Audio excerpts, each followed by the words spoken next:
Hey everybody, welcome to this week's podcast. I have a bunch of very cool things to talk about this week, and a sponsor stuck around for a second week in a row. Who would have thought? So very happy to talk about them again. It's going to be a longer sponsorship ad just because I don't just want to talk about a company. I actually want to share why I'm happy to be sponsored by them.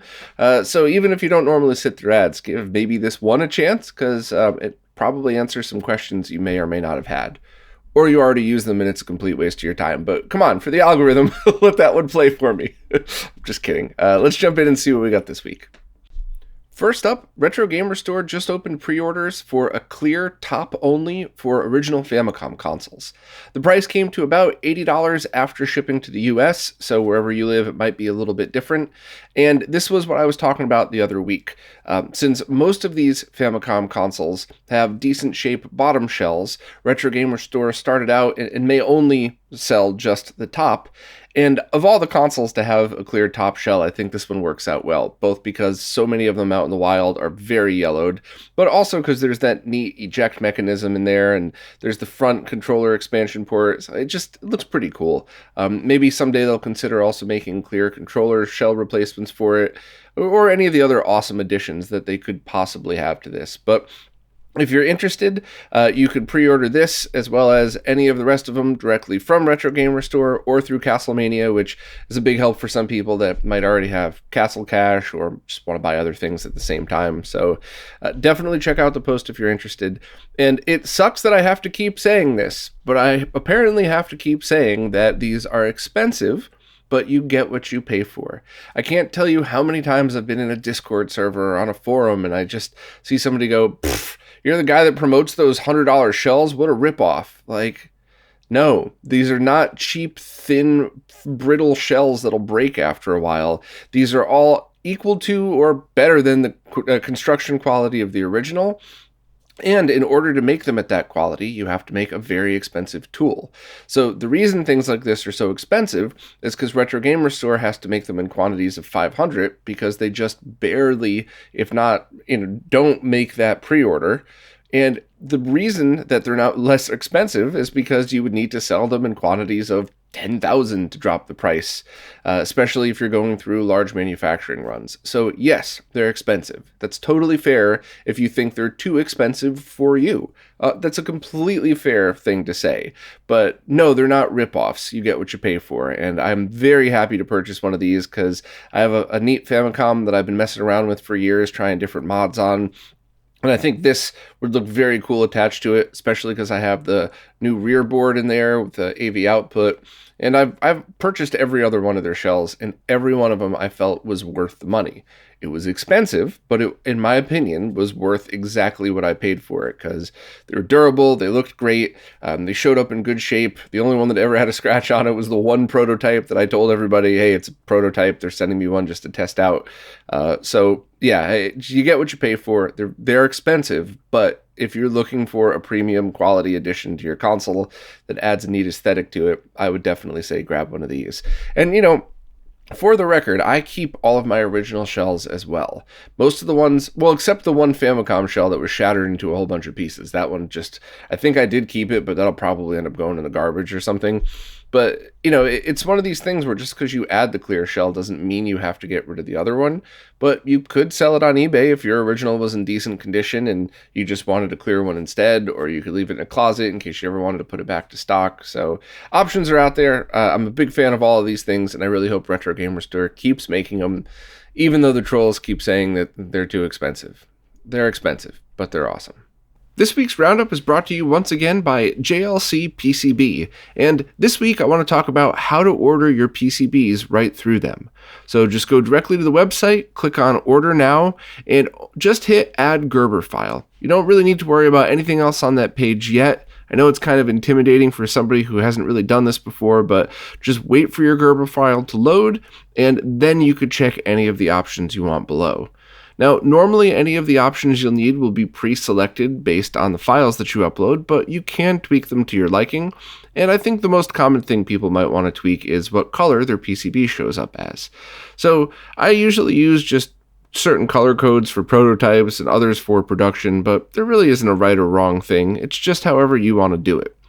After you're done, hit Save to Cart, and then either sign into your JLC PCB account, or if it's your first time doing it, you could create one right there. After you're logged in, just hit Save to Cart and then View Cart in order to view whatever PCBs that you've added. If that's the only one that you need, then just go to Secure Checkout and begin the checkout process. After that, it'll ask you to confirm your address, which I'm obviously not going to show here, but then you get to choose your shipping method, which I always think is pretty cool. If you want very fast shipping, you could select the first option, which is a bit expensive, but you'll get your PCB really quickly. The bottom two options are great if you're on a budget and you're not in too much of a rush to get it, and the price is really impressive. Less than $6 total for a couple of PCBs and shipping. And there's a couple other options if you're interested, but I mostly just either like to use the fastest one or the slowest one depending on I'm in a rush or not.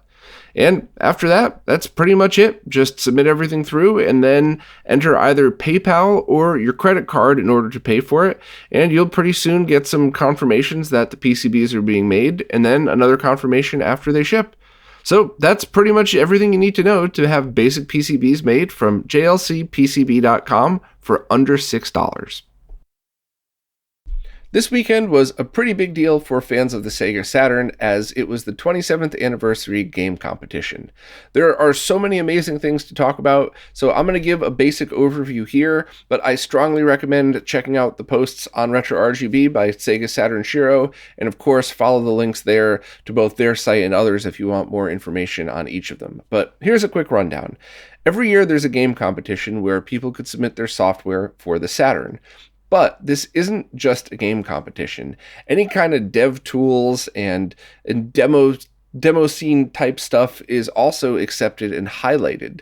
And that's so important because from a gamer user point of view, I'm sure the winners are always going to be games that we could actually play and enjoy, and you don't have to be a dev in order to appreciate. But the dev stuff still gets highlighted and celebrated. And that's such a big deal to me because so often things like that, if you're not a developer, don't seem that important until all of a sudden you realize, oh, I just used one of those tools to convert a save game. Or, oh, hey, isn't that cool blanket demo? Isn't that the new physics used in that new game that I'm playing from them? Like, it's one of these things that might not be a big deal to the general Saturn audience in the moment, but it could very well be. And I love that they took the time to highlight all of them. Not only that, Pat did like a 6-hour-long live stream where he demoed all of the games and had the creators of the different entries in the chat to discuss different things about them, some of the development process, and just kind of to hang out and highlight the developers behind all of this stuff, which is another thing that's pretty awesome. And on top of that, Nick from Pandemonium Reviews did like an 1.5 hour long video that demoed every one of them. So my suggestion to you is if you want to experience these yourself, maybe flip on either the live stream or Nick's video or both if you're a major Saturn fan and kind of just listen and look, and maybe, especially for the 6-hour live stream, you could treat it the way I do. And I mean this respectfully, of course, where I have that on my computer while I'm over here doing some whatever crazy lag MD Fourier testing or whatever I'm working on. And whenever I see something or hear something that really catches my attention, I'll stop and run over and kind of rewind it and then take away from that what you think might be your favorite entries, and then go download them and try them yourself on your Saturn, or hopefully someday this year the Mister as well. So overall, very exciting weekend for Saturn fans. Thank you so much to Saturn Dave and Nick for taking care of helping everybody get more information about this outside of the Sega Saturn Shiro community. Thanks to Pat for doing a 6-hour-long live stream. And for the record, this is exactly the type of stuff I've been getting so excited about the past few weeks. Dave did an awesome job putting up these 2 posts that just kind of give everybody a basic info. Like, hey, RetroRGB readers, here's what's going on this weekend. If you don't care about the Sega Saturn, skim through, maybe you're still interested. And if you do, come back to our site where we're going to overload you with everything Saturn related you could imagine. I love that. It's exactly what I hope RetroRGB becomes and evolves into. It's just a centralized place where we could all kind of figure out, things that we all like. And then if it's more of a niche thing, it'll lead you down a rabbit hole to somebody else's channel, website, blog, whatever else. And you could kind of dive in there. So very excited to have all of these amazing people help out. And I hope this accomplished the goal of really promoting everybody at the same time. Also, I think this post here, the one with all of the summary of everything, or maybe both of these posts, will have the winners. I think that spreadsheet is still being finalized as I'm recording this, which is why it's not up here now. But by the time you're all seeing this, it should be in the description, so you could just click and see who the winners are. But I think you all know what cheesy shit I'm about to say. The winner for me is whatever is your favorite for you. So, if you have one thing that really stands out to you, just, make sure to remember that the Shiro crew did a good job highlighting all of them so you could choose yourself. So I really am this cheesy with stuff like that. This isn't like some dumb act. All my friends will tell you I'm just a loudmouth drunk that does get cheesy and sappy sometimes. So thanks to everybody who submitted anything, because I appreciated all of them. And they're not all going to be my favorite game. Don't think I'm going to spend the rest of my life replaying the Santa dating sim over and over again, but I love that it exists, and the artwork looked cool, and everything else looked cool on it as well. So it's just a very cool time to be a retro gamer. The OSSC Pro has unfortunately been officially delayed and put on hold while the global part shortage kind of finds its way to an end, but the add-on for the DE10 Nano, the root of the Mr. project, is still in progress. So give me a minute to do a full rundown on this, because I think a lot of people would really be interested in what exactly it is that's going on and why it happened. So first, the OSSC Pro is delayed. It's put on hold until parts come back in stock in a way where they could sell it at a reasonable price and in a reasonable quantity, which I think is the right move. Now, I'm not Marcus and Matt. I can't speak for them personally, but from the outside looking in, it seems like Marcus was finalizing the design as the part shortage was ramping up, and then by the time the design got finalized, all the parts were crazy prices, and it just wasn't a good time to invest in it. And of course, you could always say, oh, you should have looked ahead and bought 1,000 of those FPGAs, but anybody in the hardware dev world knows that there's always a chance that you get to 95% done, hit 96% and realize, oh man, everything would be so much better if I just switched this chip, or that chip's not going to work because of this, or there's always that chance, which when you're not in a global part shortage, it usually just means another board revision, a BOM change, and one more quick round of testing. But in times like today, that could be catastrophic. You could lose a ton of money if you pre-ordered all of those things. You could put out a subpar product if you forced your way to the end and realized that wasn't the right choice, so you need to do something else. So I think they made the right move, kind of just putting things on hold, which of course also gives Marcus more time to work on the firmware and to kind of focus on other things. Because while there is some very friendly competition going on now, I do think that every one of these scalers has their own niche, which it would fit perfectly for. And we'll of course have to wait for the Morph and the OSSC Pro to be announced or to be officially released and in the hands of people. But, my guess is that the HDMI input of the Morph is going to be a big deal for a lot of people with HDMI devices, and the use with retro computers and the basic line multiplication functions, which are very high quality on the OSSC Pro, would probably be the best for people that have a whole bunch of weird stuff that, might not be as commonly supported. And of course, the TINK 5X is always going to be an awesome choice, but I do think that's going to continue to be one of the best for people that just want to plug their stuff in and start playing. And, Mike added a ton of features, but it's still just a plug and play device if you want it to be, which is awesome. So I'm sad that the OSSC Pro is delayed, but I do think it was the right decision just based on everything going on today. And I understand why Matt and Marcus chose to put that on hold. So it sucks for people that were waiting for it, but it's probably the right decision.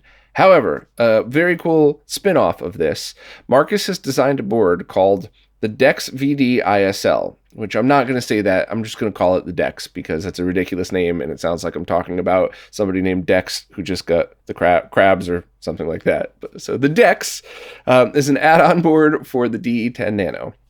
And that will allow you to either double purpose your Mister, so you unplug your I/O board and plug this on, or possibly even add it on at the same time. I'm not sure if that, I haven't used one yet, so I don't know if that's possible. But it turns the DE10 into a scaler that's very close in performance to the OSSC Pro. So if you could use its SCART input for either SCART, for component video, and I believe You should be able to also use it for VGA. You would just have to use something like the HD15 Discart or any kind of powered sync combiner. And that will allow you to do all of the basic same things that you could have done with the Pro just on the analog input. So the line multiplication and doubling is amazing. It was absolutely phenomenal quality when I tested it, and it should be about the same on this. But more importantly, it's going to be a lot less expensive because it is more of a dev kit feel, although the community will always come up with awesome case designs. So many amazing makers that I always try to highlight all the people, all the good people making the best stuff. And also, though, it's using the DE10 Nano's FPGA. So if you already own a Mister and you want to have a dual purpose device, or if you could hunt down a DE10, that's kind of up to you. So if you're able to find one at a decent price, if you're stuck paying current going rate for it, that kind of takes the pressure off Marcus, in that, you know, you provide the FPGA and, you know, Marcus will provide the code and the ability to scale those analog signals. So I think both are positive. Of course, I wanted to see the OSSC Pro released just like everybody else did, but overall, I think it's a positive thing if you take the entire situation into consideration. Hopefully I'll be able to get one of those DeX boards soon so I could just start testing and confirm that it is as good as what I saw with the OSSC Pro. You know, dev stuff like that is always really great for niche scenarios as well. So I'm sure as we're using it, we'll find even more uses for something like that. And of course, as always, I'll keep everybody updated as to the progress of the Pro. Some people always get annoyed that I don't talk about it enough, but I don't think it's necessary to say still no update. You could follow the forums and you could follow Video Game Perfection as well for a slightly more up-to-date, being kept in the loop on it. But we always make sure that when there's real news and something like this, you hear about it. So as soon as any word from Marcus comes about the Pro or the DeX, then I will let everybody know. But until then, check out the forums or just subscribe to the Video Game Perfection newsletter to be kept in the loop. Tito from Macho Nacho Productions just posted a video highlighting new aluminum shells for the Nintendo Switch Lite.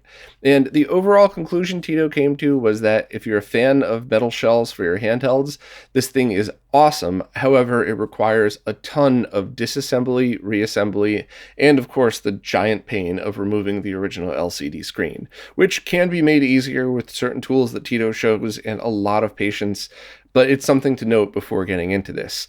A few things to note about the video that I thought were fun. First, I assumed that I was going to listen to the opening, fast forward through it, and then get to the conclusion, just because I don't really have plans to disassemble this. But the video is also kind of doubles as a Nintendo Switch Lite disassembly guide, where Tito does a great job, like he usually does, showing you how to disassemble it. But you really could use this as a step-by-step walkthrough if you needed to just open up your Switch Lite. And it was also kind of like an ASMR modding type of video where I just kind of got sucked into it and really enjoyed just, like, it actually relaxed me watching the video. So, you know, this is one of those things where even if you don't care about the case as much, maybe give this one a shot if you like stuff like that, of course. Also, Tito announced that he'll soon be selling t-shirts, hats, and other merch. I was gently nudging him to try to get a hoodie, preferably black, slimming. And also we'll be selling these shells as well. I guess the creator reached out to him and said, hey, do you want to review it? And also, I don't know any place to sell it. Would you want to sell it? So he's going to give that a try as well. You trolls are welcome to say that, you know, he's self-promoting in the video, but it's exactly what I would have wanted. He completely showed the entire thing fairly, and you can make your decision if you want to buy it or not. So I have zero issues with somebody promoting their own stuff when it's done fairly and in such an awesome way like Tito did. But, you know, I guess we'll see. I guess we'll see how the internet responds to that. But I think it's awesome. And while I'm not a handheld gamer, I almost always use my Switch in docked mode. I know a ton of people that would probably love this thing. So I'll ask Tito if he wouldn't mind either updating this post or just making a new post on RetroRGB when they're available. And if you want up-to-date stuff, follow him on Twitter. And also just check RetroRGB on a daily basis and see if any new posts come up. I'll make sure to tweet about that as well, just because I think there's going to be quite a few people that would want this Switch shell. Even though it's probably really time consuming to swap out, you know, it seems like a pretty neat thing to have. So check out the post in his video for more information, and I'll keep everybody updated when they go up for sale. Good news for RetroTINK users that don't own a Windows-based PC. Developer Ryan Mullen has just created a Python script that will update your firmware for you. And it is super easy. It does involve the command line, but this is about as easy as you could get, and I genuinely don't think it's any different than using the Windows GUI, at least the first time or two that you do it once you get used to it. So the very quick rundown, there are 4 parts. Set up your computer. So exactly like with the Windows GUI version, you need to install the driver and you need to install software. And the software in this case is Python. And on the MacBook that I was using, all I had to do was open a terminal window and copy and paste the code from the GitHub and hit enter. That's it. The installation was as easy as copy, paste, enter, nothing else. Took about 10 minutes. I came back, then I rebooted, and that's it. That's part 1, set up your computer. Pretty much the same as on Windows. You just gotta copy and paste something rather than double click or download a file and double click to install. So equally as easy there. Then you need to, of course, download the RetroTINK firmware that you're looking to flash. I showed the trick of just renaming it something shorter to make it easier to type, but you don't have to. Then you have to put your RetroTINK in update mode. And that's where I mostly run into problems with this. As I showed in the other RetroTINK update video, it's very easy to have your hand slip off the button or to hit a button before you start updating it. So if you run into any issues, either reboot or unplug your RetroTINK and plug it back in and make sure it's in update mode. But there's no more or less chance for error using this or the Windows GUI. And then the very final thing to do is just run a code in the terminal that also includes the hex file. I show you how to do that in the video. Super, super easy. It's pretty much as easy as the GUI. The only difference is you have to just change the directory and type in a code. So, I know the command line is intimidating for people who haven't used it, or if you're a grumpy old man like me, it was your only choice from birth for the first 5 or 6 years of using a computer, and you might be sick of it, but it's not like that this time. This is really one of these copy and paste scenarios where all you do is change the file name, and it is super easy. So thank you very much to Ryan Mullen for doing this. Maybe somebody will create a GUI for it, but I don't really know if that's necessary. And just another quick note, it is totally workable on Linux. I made the very silly joke about how Linux users won't need a tutorial because they already know everything. And jokes aside, the Linux community did jump in and give a couple of really great tips. You might need to use sudo in front of the command. There's different things for different Python versions. So thank you, Linux people, for both getting the joke and for helping. I appreciate both of those things. So yeah, very awesome that Mac users have an easy way to update their firmware, as do Linux users, and there's an alternative on Windows, should you ever for some reason want to do it that way. But overall, this is awesome. Very appreciative to Ryan Mullen for putting this up, and always thankful to Mike for continuing to release new firmwares containing cool stuff that makes us want to run out and update them. This week's Monday podcast was an interview with Chris from Displaced Gamers, who is somebody that I think has taught us all something in retro gaming. His videos on aspect ratios as well as programming for NES games have been pretty awesome and something I thoroughly enjoyed. I did, from the moment the podcast started, admit that I am not smart enough to understand a lot of these things, but I'm very appreciative that Chris takes the time in his videos to make it so that almost anybody with some patience could get it. Some of his videos do eventually get over my head, but the concepts are all clear, and I do very much enjoy watching them, and so do a lot of other people apparently, because his channel's growing. So congrats to him for a growing channel, and thanks to all of you who do the usual like and subscribe on these things, because if you like someone's work, the only way they're going to continue to do it is if you share it and let other people know. So thanks very much to Chris for doing the interview. It was very cool, laid back. We just discussed nerdiness like usual and had a good time. And definitely check out the videos that he's been releasing lately, because there's a whole bunch of really good stuff on there. And I hope to someday be able to go back and re-highlight them, because he started posting videos before I started putting articles on RetroRGB, or news-ish articles like this. So I would love to see a lot of the other videos be reposted here with maybe a new explanation as to why that's still 100% relevant, just because I think people that are not familiar with his channel might really be into this stuff, especially if you're into any of the crazy hardware or software that we talk about right here on RetroRGB. Okay, time for this week's Mr. Updates, care of Lose Retro Source.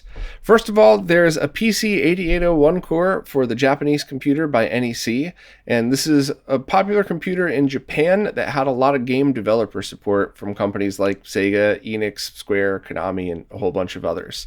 So that's available if anybody needs it. RMC just posted a video showing how to load games by scanning original game boxes, which I just think is so cool. I know a lot of software developers are under the mindset of like, why do you need an original piece of hardware when you could just load it?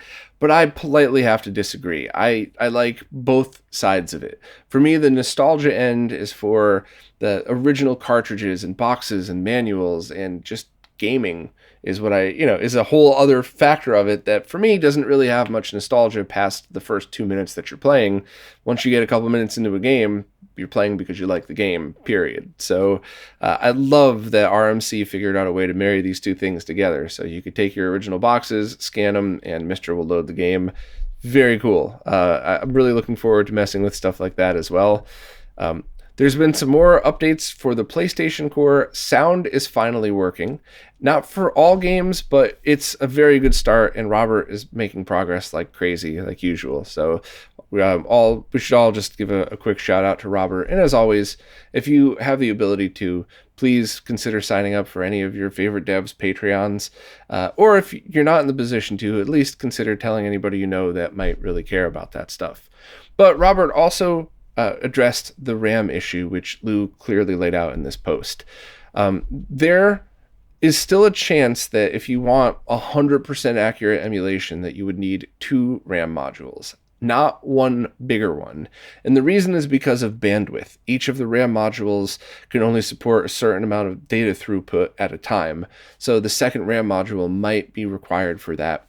But at the moment, Robert thinks that while there would be some audio delays, technically, it's on the analysis level and not on the gameplay level. So it wouldn't be like using a Genesis Classic where you press the jump button, go pour yourself a beer, use the bathroom, wash your hands, come back, and then you hear the sound on the screen. It's one of those things that could only really be measured with like an oscilloscope or test software. So that's only going to be an issue for maybe if there's more advanced cores that you would need 2 RAM modules, but the issue with that is if you have an analog I/O board, you're already using the extra pins.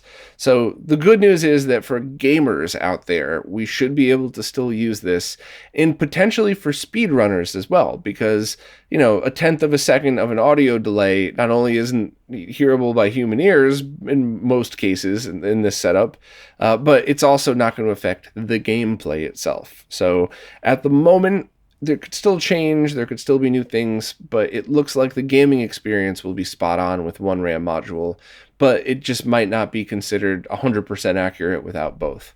My opinion, that's totally cool. But once again, it's still in progress, so things could change. Who knows? Robert might get to the end of the project and find out new information, discover new things, have other ideas. But we do like to keep people in the loop because there's always the talk about, will you need 2 RAM modules for certain cores? So we'll figure it out. Also, Hotego released 2 new public cores for Konami Super Basketball in YR Kung Fu. There's also been work on the Neo Geo Pocket Core that he's been working on, and he says at the moment he's only been working on the CPU and has it at about 58% complete, so that's great progress in my opinion. There's also a Toa Plan Twin Cobra project being worked on, and while there's no code for it yet, the team has the game's sprite circuitry transcribed from the board schematics. And they've also been working on a potential future Sly Spy core, which is, if you think about all of these updates that Hotego and his team are working on, if things kind of go together, like there's a chip that they were able to reverse engineer, and then they realize, oh, these other boards we've been working on have this chip too, that's kind of how a lot of these other things get added to the project. So it's not like he's stopping work on one to go work on another. A lot of these things kind of flow together, and it's very cool that they're paying attention to it. And also, Hotego fixed a bug that made King of Dragons run at the wrong speed on CPS1. So now King of Dragons runs at the proper 10 megahertz instead of 12, which is a cool tweak if you're a fan of the game.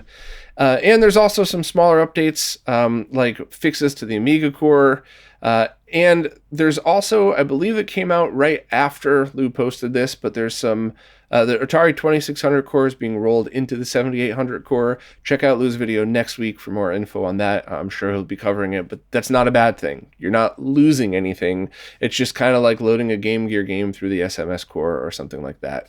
And of course, Trash Uncle has just posted more video filters and shadow masks, as well as a quick tutorial on how to do it. And I was bothering him on Twitter, and he very graciously slapped that video together to teach myself how to use it. And, you know, this is not a complaint. It's just a PSA or something that all of this stuff is in progress. So it's so easy to load up the latest version of Mister, like run your update all script, try to go and use the shadow masks and CRT filters and go, this makes no sense. Why would they do it this way? Why wouldn't they do it that way? And if you'd been following every step of the way, it makes complete sense why it's evolved this way, and they're not done. So I do think that profiles would be the best way for the general public, or general Mister users at least, to experience this, so that you could just do video profile, and you could just do, select which one you want, and then under advanced options, if you want to adjust it the way it is now for further fine-tuning, that's cool. Now that's just my opinion, but opinions aside, the whole thing's still in the midst of evolution. So it's very easy to be like, that's confusing, that's dumb, but it's part of the evolution of the whole project, and the team is always tweaking things. So I would actually say the opposite. Props to them for always tweaking, not why is this so confusing? It is a little confusing, but Trash Uncle's got you covered. Check out that video that's linked at the bottom of Lou's post. And that just about covers it for this week's Mr. Updates. Thanks again to Lou for taking care of all of this. And please make sure to subscribe to his channel on YouTube and follow him wherever available so you can get more up-to-date news if possible. So about a year ago, a YouTube channel called The Brickster posted a full remastering of, I believe it was the Super Mario World soundtrack. And I honestly can't remember if we covered it here. I think we discussed it behind the scenes, but there was a few things still in progress. And Chris was nice enough to swing back around and put this into perspective for us in a post. But to summarize it, there is a group of people out there that are taking original samples from Super Nintendo games and recreating the original sounds. So I'm going to oversimplify here, and my apologies to anybody who works on these complicated and amazing projects, but to make sounds on a Super Nintendo, samples were taken from sometimes sample discs, sometimes a bunch of other sources, and then they were converted into a format that the Super Nintendo could play. So usually heavily compressed, changed around a little bit, and then mixed in with other samples. And like discussed in the Remute interview, which I highly recommend you listen to if you're into any kind of electronic music, because he talked in detail a lot about this stuff. But basically you would take those samples and then load them into memory, and now the game would have those samples to pull from. So it's almost like allowing yourself a handful of sounds, and then you could put those sounds together during the game to make the music and effects and stuff like that. Well, what the Bricksters team has done is found those original samples and used the uncompressed original versions to create soundtracks for it. And this is one of those things where there's a lot of like MSU1 sound updates for the Super Nintendo that allow you to have like the orchestral soundtrack for A Link to the Past instead of the original, or maybe the A Link Between Worlds soundtrack instead of the original. And I love all of those, but I think I like this more because it is the original soundtrack. It's just uncompressed version of the samples.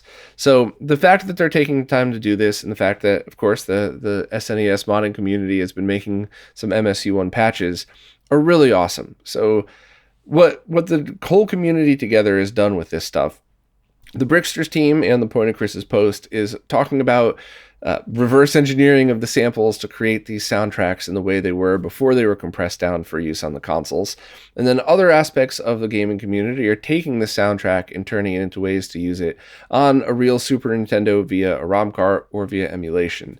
Nothing on the Mister yet, which is a shame because these are pretty impressive and a really cool way to experience the soundtracks. So any more information on this, you could check out Chris's post for just a basic overview of it. I strongly recommend checking out the Bricksters channel.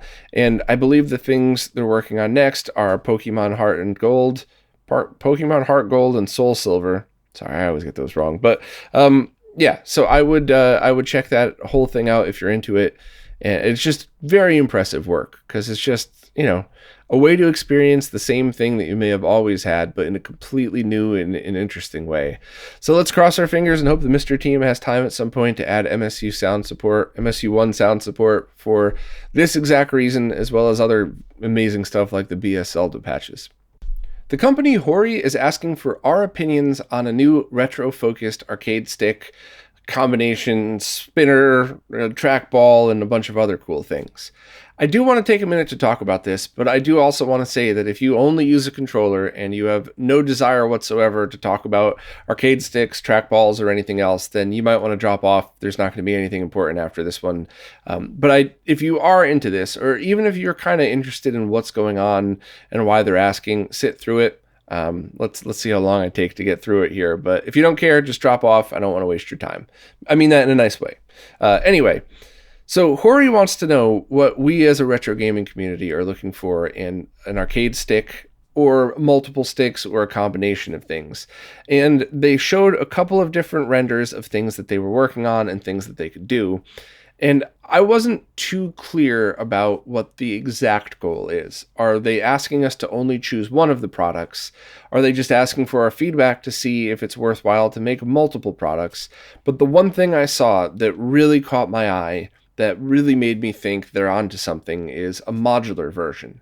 And just a very polite and hopefully humble reminder that I am not an expert in any one aspect of controllers, control sticks, or trackballs, but I am lucky enough to work with some amazing pro fighting players that I've always listened to their feedback. I always listen to what they're looking for.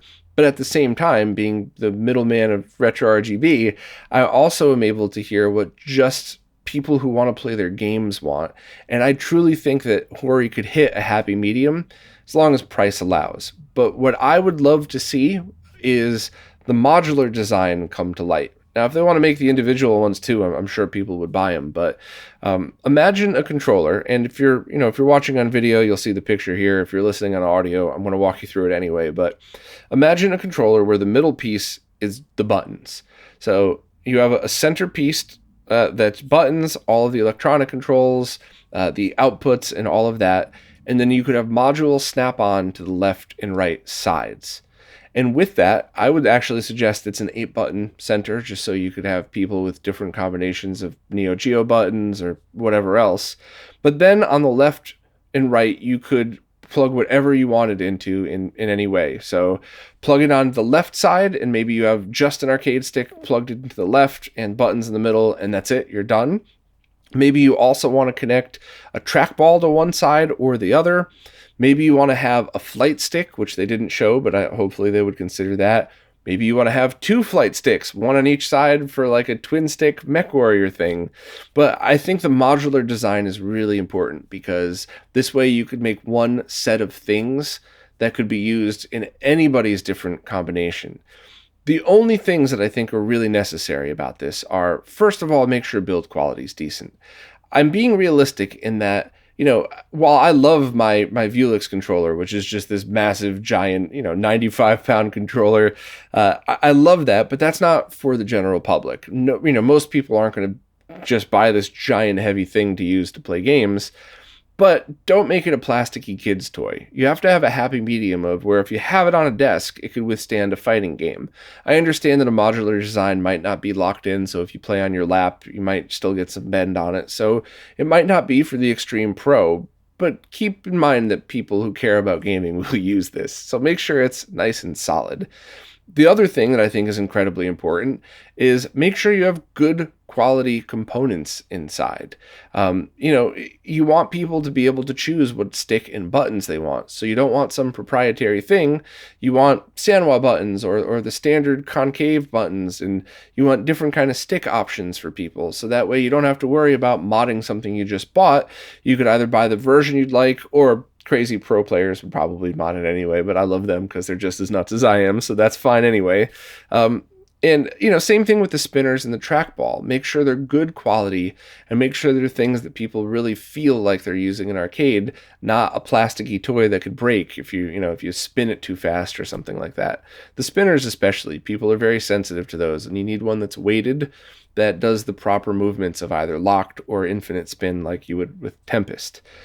You want a low latency USB controller, which, as far as I know, doesn't add cost, because there are a lot of dirt cheap controllers compared to expensive controllers that Porkchop Express has tested on the Mr. Input Latency database that perform amazing. So I don't think it would add a lot of cost to make sure to use the right USB controller that could be used along with Mr.'s low latency polling, and just use one that's also compatible with everything, like those cheap controllers already are.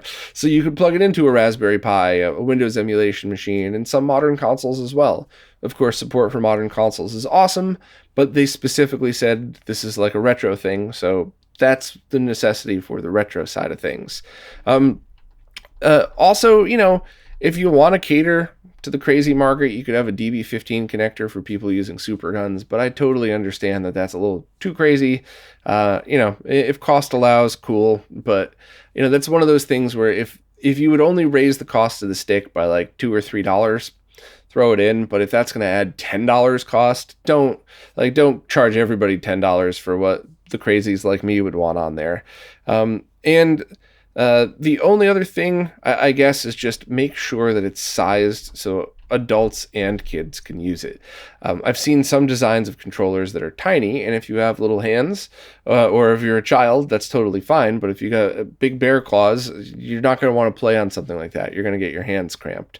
So happy medium, or maybe extenders or whatever else. But I love the idea. And I hope they listen to us, and I hope they take all of these ideas, as well as the rest of the community's ideas, and put them together to something that's cost-effective and gives us what we want. Because it's so easy to just make something with a million options that's $1,000. The tricky part is to find that happy medium. And only Hori could do that, because they know what their manufacturing is going to cost. They know their supply chain and everything else. So maybe all of my crazy ideas are perfectly reasonable, because they could just make the modularized parts in the quantities they think they'll sell and just make a ton of the centerpieces. Or maybe my ideas are ridiculous and they're not going to do them. I don't know, but I'm going to share them anyway, as well as this podcast with them. So if you have any of your ideas that you want, please email Hori. They asked you to. They set up an email account just for that, which I put at the bottom of the post. Or if you agree with my ideas, send them this post and a link to the podcast, and just say, hey, there's a fat bearded guy from America that has some decent ideas for this. But either way, I'm just very happy they're asking the community, because so many times bigger companies will release something and everybody in the community will unanimously go, why did they do that? Did they not ask a single person what they wanted? And now they did. So good on them. Thanks to Hori for doing this. And I hope in a few months from now to be reviewing an awesome new modular stick that could be used with Mr. And on Raspberry Pi games and on a PC. And I hope I could test a spinner controller and a spinner stick for games like Ikari Warriors, and even just also use it to enjoy playing Mortal Kombat. So we shall see. Well, that's it for this week. There was a whole bunch of things I really wanted to talk about this week, and I hope I hit that happy medium of giving people enough information to form their own opinions and make their purchase decisions versus not rambling too much. I try really hard to hit that middle sweet spot, and sometimes if I feel like I'm rambling and I cut it too short, I get a whole bunch of questions that week because I didn't talk in detail.